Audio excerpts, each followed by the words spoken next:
غریبوں کی عزت۔ آج ہمارے غلام کو، ہم اپنے لوگوں کو، غریبوں کو جو چیز چاہتا ہے کہہ کر گزر جاتے ہیں، کوئی بات نہیں چلتا ہے، اس کا تو ایسا ہی معاملہ ہے، کیا کر لے گا، نوکر ہے میرا، کیا بگاڑ لے گا، نوکر ہے میرا، غریب ہے بیچارہ، کیا کر لے گا۔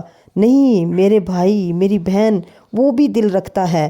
حضرت بلال چلے گئے نبی پاک صلی اللہ علیہ وسلم کے پاس، وہ اللہ کی بارگاہ میں آج بھی ہاتھ اٹھا کے جا سکتے ہیں کہ یا اللہ اس نے میرا دل دکھایا۔ پھر یاد رکھنا تتر بتر ہو جاؤ گے۔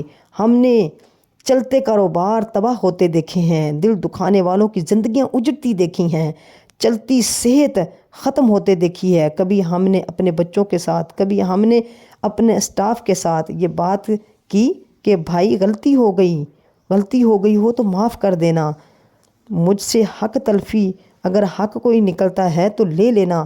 ارے ہمیں تو پتہ ہوتا ہے کہ ہم نے کسی کا دل دکھایا، ہم تو جانتے ہوتے ہیں کہ ہم نے کسی کو ڈانٹا۔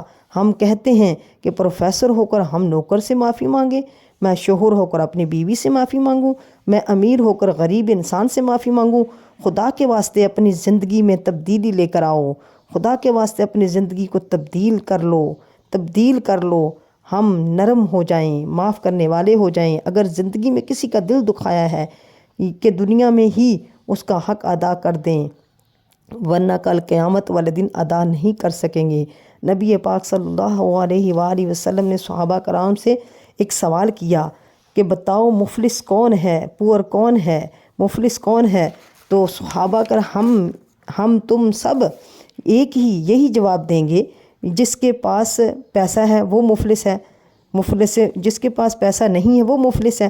صحابہ نے بھی یہی رپلائی دیا، مگر نبی پاک صلی اللہ علیہ وسلم نے جواب دیا، آپ فرماتے ہیں مفلس میری امت میں وہ ہے جو قیامت کے دن نماز، روزے، زکوٰۃ لے کر آیا، اور یوں آیا یعنی اس حال میں آیا کہ اسے گالی دی، اس پر تہمت لگائی، اس کا مال کھایا، اس کا خون بہایا، اسے مارا، یعنی اتنے سارے ظلم کر کے آیا، لیکن روزے بھی ہیں، نمازیں بھی ہیں، زکوٰۃ بھی ہے، حج بھی ہے۔ اے سنو حاجیو، نمازیو، اگر دل ٹوٹ رہے ہیں، حق دبائے جا رہے ہیں، حق چھینے جا رہے ہیں، حق تلفی ہو رہی ہے، لوگ آپ سے پریشان ہیں، آقا علیہ الصلوۃ والسلام فرماتے ہیں آئے گا اس حال میں کہ نیکیاں بڑی ہیں مگر لوگوں کا دل بھی دکھایا، مال بھی کھایا، حق تلفی بھی کی، خون بھی بہایا۔ آقا علیہ الصلوۃ والسلام فرماتے ہیں وہ لوگ کھڑے ہو جائیں گے اور کہیں گے اے اللہ ہمارا حق دلا۔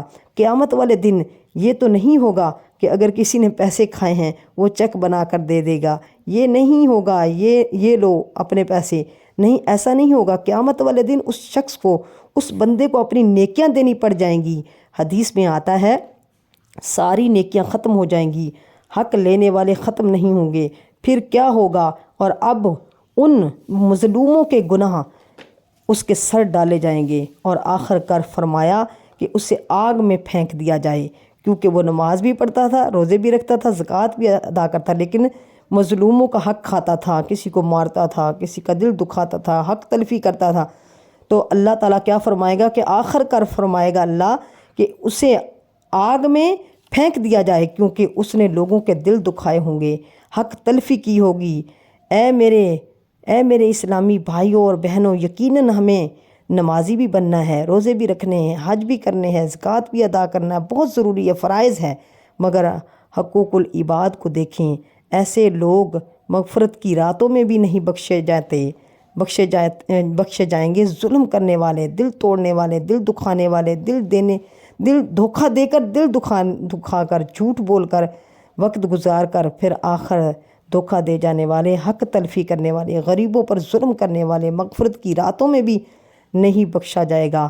یاد رکھنا رب کی عدالت بہت سخت ہے، پلیز کسی کے ساتھ دھوکے سے مت چلو اور آخر کر اس کا دل توڑ کر کہو میں نے تو کوئی دھوکہ نہیں دیا، میں نے تو کچھ بھی نہیں کیا، میں تو سچا ہوں، میں نے تو ایسا کچھ نہیں کیا۔